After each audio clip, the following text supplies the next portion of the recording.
পান্তুয়া তো অনেক রকম ভাবেই বানিয়ে খেয়েছেন, কিন্তু কখনো কি এইভাবে বানিয়ে খেয়েছেন? একবার বানিয়ে দেখুন। বাংলা মানেই মিষ্টির সমাহার।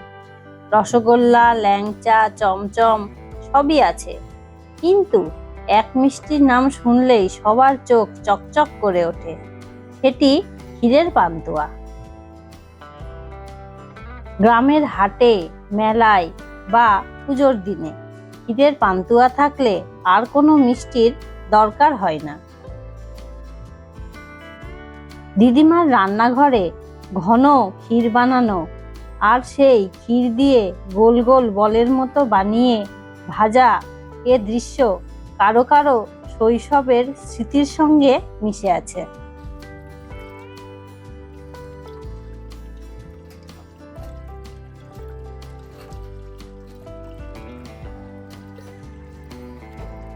এই প্রণালীটি পুরোই আলাদা।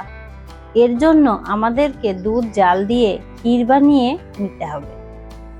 এই পদ্ধতিটি একটু সময় সাপেক্ষ, কিন্তু খেতে অসাধারণ। প্রথমে দুধ জাল দিয়ে ঘন করে নিতে হবে। দুধটি যখন ঘন হয়ে থকথকে মতো হয়ে যাবে, তখন বুঝবেন ক্ষীরের প্রথম ধাপ হয়ে গেছে। এবার এটি নামিয়ে ঠান্ডা হতে দিতে হবে।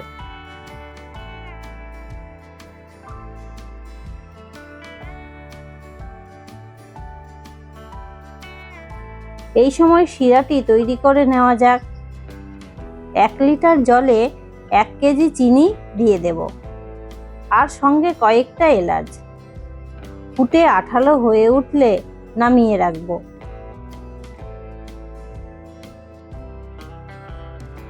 জল আর চিনি ফুটে যখন আঠালো হয়, তখনই সেটা হবে পান্তুয়ার প্রাণ।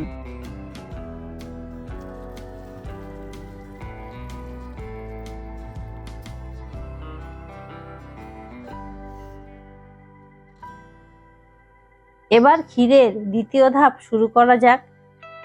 ক্ষীরের সঙ্গে 1 কাপ গুঁড়ো দুধ, 2 কাপ মতো ময়দা দিয়ে মেখে নেব। এই ক্ষীরটি খুব বেশি শক্ত বা খুব বেশি নরম হবে না। এর জন্য ময়দাটা অল্প অল্প করে দেওয়াটাই ভালো।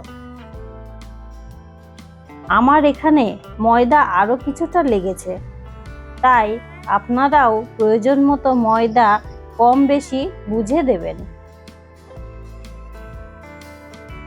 কেন কি এটি পুরোটাই নির্ভর করবে আপনার ক্ষীরের ঘনত্বের উপর।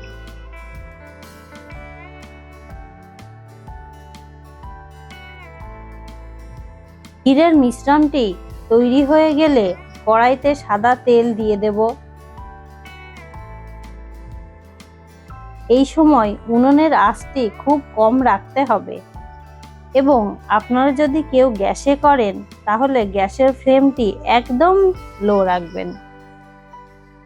তেল সামান্য একটু গরম হলে ক্ষীরগুলো ছোট ছোট বলের মতো করে ছেড়ে দেব।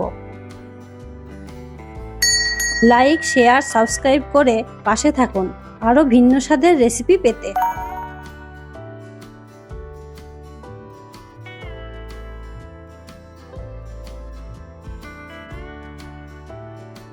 আমি এখানে হাত দিয়েই বলের আকারে ছেড়ে দিচ্ছি। আপনারা চাইলে চামচ দিয়েও দিতে পারেন। বলগুলো ছোট করে ছাড়বেন, কেননা এটি ফুলে দ্বিগুণ হয়ে যাবে। আমি যেভাবে ভেজে নিচ্ছি, আপনারাও ঠিক এইভাবে লাল করে ভেজে নেবেন। এর থেকে বেশি লাল হলে স্বাদ নষ্ট হয়ে যাবে। তাড়াহুড়ো করবেন না, তাহলে ভেতরটা কাঁচা থেকে যাবে। তাই ধৈর্যই এখানে আসল মন্ত্র। ভাজা পান্তুয়া তুলে শিরার মধ্যে দিতে থাকুন।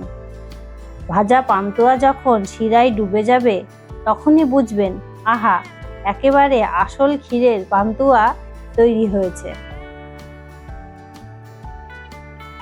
শিরা টেনে ভেতরটা নরম, বাইরে হালকা খাস্তা, মুখে দিলেই গলে যাবে। আর রস মিশে যাবে জিভে। এটাই ক্ষীরের পান্তুয়ার আসল জাদু। আসলে ক্ষীরের পান্তুয়া শুধু মিষ্টি নয়, এটা হলো আনন্দ, উৎসব আর মিলন মেলার প্রতীক। বাংলার মিষ্টির দুনিয়ায় অনেক প্রতিদ্বন্দ্বী আছে, কিন্তু ক্ষীরের পান্তুয়া সবসময়ই সবার মন জয় করে নেয়। এক কামড় খেলেই বোঝা যায় কেন এই মিষ্টি বাঙালির চিরন্তন প্রিয়। শুধু মিষ্টি নয়, ক্ষীরের পান্তুয়া আসলে এক টুকরো ইতিহাস। শোনা যায় রাজবাড়ির রান্নাঘর থেকে জন্ম এই মিষ্টির। ঘন ক্ষীরের বল যখন লাল হয়ে শিরায় ভিজে ওঠে, তখন শুধু স্বাদ নয়, স্মৃতিও তৈরি হয়। তাই তো আজও ক্ষীরের পান্তুয়া খাওয়া মানেই উৎসবের অনুভূতি। লাইক, শেয়ার, সাবস্ক্রাইব করে পাশে থাকুন আরও ভিন্ন স্বাদের রেসিপি পেতে।